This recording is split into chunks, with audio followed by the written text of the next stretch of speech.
GCC രാജ്യങ്ങളിലേക്കുള്ള ഇറാന്റെ ആക്രമണങ്ങൾ Gulf ബന്ധങ്ങളിൽ വഴിത്തിരിവാകുന്നു. ഇറാൻ GCC രാജ്യങ്ങളെ ലക്ഷ്യമാക്കി മനഃപൂർവ്വം നേരിട്ട് ആക്രമണം നടത്തുകയാണെന്ന് GCC പരസ്യമായി വ്യക്തമാക്കിയതോടെയാണ് ഇത്. അതേസമയം ഈ സംയുക്ത പ്രസ്താവനയിൽ ഒമാൻ പങ്കാളിയല്ല എന്നത് ശ്രദ്ധേയമാണ്. Dubai ബ്യൂറോയുടെ report. ഗൾഫ് മേഖലയിലെ രാജ്യങ്ങൾക്ക് നേരെ ഇറാൻ തുടർച്ചയായി നടത്തുന്ന ആക്രമണങ്ങൾ മേഖലയുടെ ചിത്രവും ചരിത്രവും മാറുകയാണ്. ഇറാന്റെ ആക്രമണം വഴിത്തിരിവാണെന്ന് GCC സെക്രട്ടറി ജനറൽ റിയാദിൽ വ്യക്തമാക്കി കഴിഞ്ഞു. മാത്രമല്ല, ഇറാൻ GCC രാജ്യങ്ങളെ ലക്ഷ്യമാക്കി മനഃപൂർവ്വം നേരിട്ട് ആക്രമണം നടത്തുകയാണെന്നാണ് GCCയുടെ പരാതി.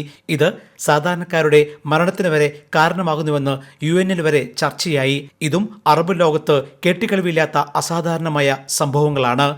അതേസമയം ഇറാന്റെ ആക്രമണങ്ങൾക്കെതിരെ 5 ഗൾഫ് രാജ്യങ്ങളും ജോർദാനും ഒന്നിച്ച് സംയുക്ത പ്രസ്താവന ഇറക്കി. ഈ 6 ഗൾഫ് രാജ്യങ്ങളിൽ ഒമാൻ ഇല്ല.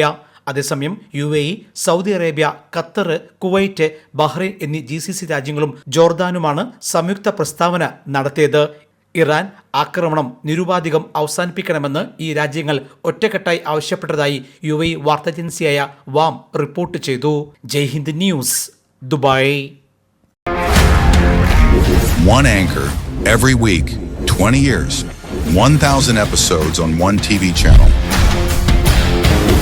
Middle East This Week, an Elvis Chumar TV show. Exclusively on Jai Hind TV. Stay tuned for the 1,000 countdown.